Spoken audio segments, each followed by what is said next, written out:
Hello there, I'm Dr. Satan, and this is my very special friend here, Predator. Now, Predator was recently a victim of horrendous acts of violence. He was at his local market and was caught stealing. As a result, he is now a double amputee at the wrists. Absolutely appalling. I agree. Now, Predator here has come to me, a doctor, to have new hands fashioned for him. We can do this. We have the technology. Let's get it on. Are you classified as human? Okay, so the first thing I'm going to do here is select a pair of gloves that are appropriately sized. In this case, my almost 4-year-old son's Superman gloves. They will do just fine. As you can see, I did a little test run with the yellow paint. Doesn't look that great, but it will be mixed with white. That should help to wash out this blue and red. And I guess we'll just see. We'll just have to see. But anyway, what I'm going to do is have my son put his hand right here, and I'm going to draw an outline with this fine point Sharpie, and with that I will be able to insert that inside the glove while I paint it and while it dries. That way it doesn't dry up like this, like a shriveled raisin or something. Come here, sweetie. So put your hand right there. Okay, just like that. Yep, spread your fingers out. Okay. Nope. Your fingers. Spread them. Yeah, like that. Okay, good job. Daddy's just going to draw around your fingers, okay? Okay. Hold still, okay? Okay. Don't move. Okay. You're such a sweet boy. What's that? I love you. Okay.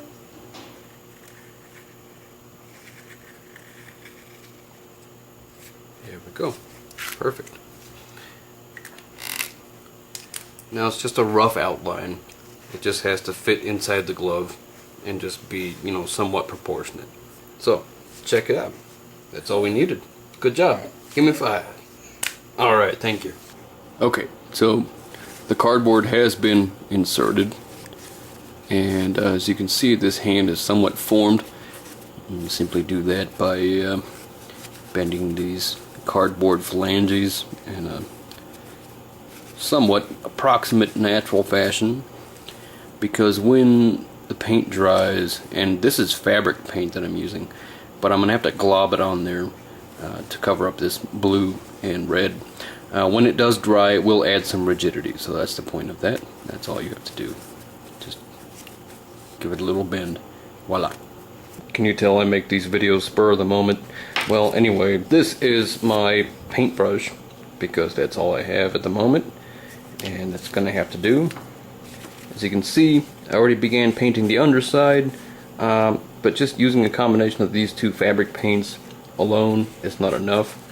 The color underneath is still showing through, so what I'm going to do is add a little bit of this latex house paint just to thicken it up a little bit, and that should do the trick.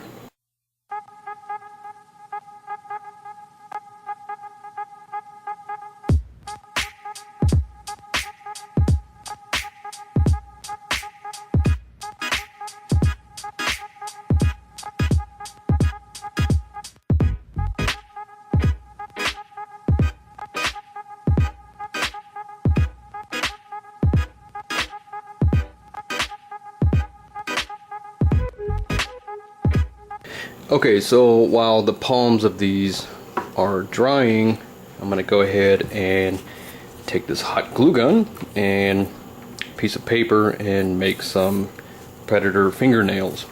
And you know, the Predator, just like a human being, has 5 fingers and 5 fingernails on each hand. So instead of making a total of 10, I'll make a total of 12, because some of them might be a little malformed and undesirable, you know, kind of like Spartan babies. So, here we go.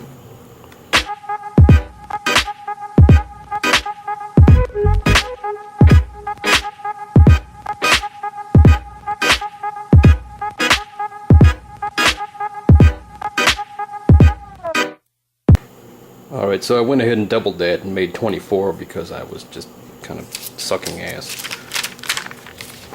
A lot of them are pretty messed up. But you can always take an X-Acto blade and sharpen them up later, and it'll be fine. Now that these have cooled off, I'm going to go ahead and give them a little bit of this. Just some random black nail polish.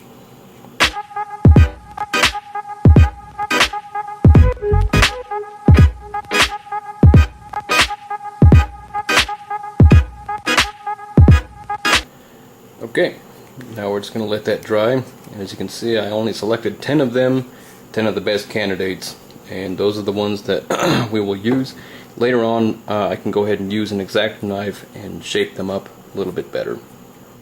Okay, now that I've completed the pedicure, as you can see here, if this fucking thing will focus, there we go. Nice fancy shiny predator nail. Got 10 of them ready to go on. I'm going to use the glue gun, affix these onto the tips, and as you can see I've dusted these with some of this olive drab spray paint. Not very accurate, but in a sloppy fashion it gets the job done. The nails are now affixed to the hands, starting to look a lot more like a predator hand. Gonna go ahead and utilize these very cheap and inexpensive acrylic paints to, well, using this one first, which is, what color is this? Melted chocolate.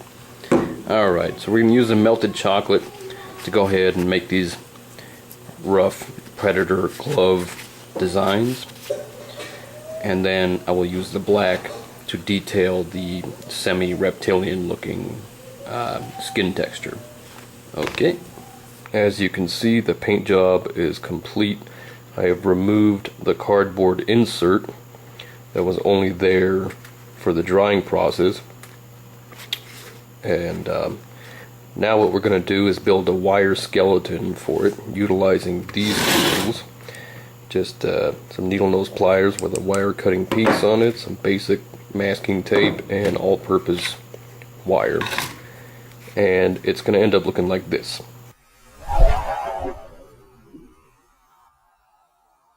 We'll insert that into the glove, and then utilizing some diced foam, we'll pack that in there and pack it real tight into the fingers, utilizing probably the back of a paintbrush. Just something, anything that's thin enough and long enough to reach all the way to the fingertips, and we'll end up with this. As you can see, it's much fuller, looks more like a hand and less like degloved hand skin. And we also have some pretty brilliant articulation here. Charming, right? Here we go. Alright humans, hope you enjoyed that and learned something new. Don't forget to check me out on Facebook and like, share, and subscribe, and motherfuckers, peace! We have the technology. Let's get it on.